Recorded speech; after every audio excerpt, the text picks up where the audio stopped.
Hello guys, এসে পড়লাম আবার আপনাদের সাথে নতুন একটা ভিডিও নিয়ে। আজকে বানাবো হচ্ছে ফ্রেঞ্চ ফ্রাই। এজন্য সামান্য আটা নিয়ে নিলাম, আটা দিয়ে একটু ঘুমটা দিয়ে দিলাম তেলের মধ্যে যেন সুন্দর মতো ক্রিস্পি হয় আলুগুলো। আগেই আমি মাখিয়ে নিয়েছিলাম আলুগুলো লবণ আর মরিচ দিয়ে, একটু স্পাইসির জন্য বুড়া মরিচ দিয়ে নিয়েছিলাম। তারপর হচ্ছে তেলের মধ্যে দিয়ে দিলাম। এখন আপনারাও বলতে পারেন এই মায়া খালি খাওয়ার ভিডিও আনে কিসের জন্য? কি করবো ভাই, খালি খিদা লাগে। খিদার জন্য মনে করেন এইটা ওইটা খাইতে মন চায়, এই জন্য শুধু আবি যাবি বানাই। তাই ছোটো ছোটো ক্লিপ নিয়ে নেই আপনাদের দেখানোর জন্য। যাই হোক, কথা কইতে কইতে মোর ফ্রেঞ্চ ফ্রাই হইয়া গেছে। ছোট ছোট আলো ছিল এর জন্য, এই জন্য সুন্দর দেখা যাচ্ছিল না। যাই হোক, খায়া পারলেই হয়েছে। মোর হলো খাওয়া দেওয়া কথা,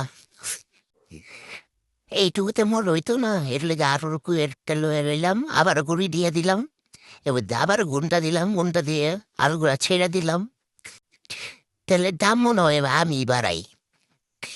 তারপর আলুটা নিয়ে একটু খেয়ে দেখলাম কেমন হয়েছে। ও সেই হয়েছে। ফুবাকে সার্ভ করলাম, ওনাকে জিজ্ঞেস করলাম কেমন আছে, সে বললো সেই সেই। তোমাকেই তো বুঝতেছে বাংলাদেশ, একটা হোটেল দিয়া তো।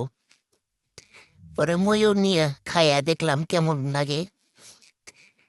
মোর ভাবিও নিল, দেখুন বেশি বেশি করে খায়, দেখছেন? খাইতে খাইতে জীবনটা শেষ দিয়ে দিল।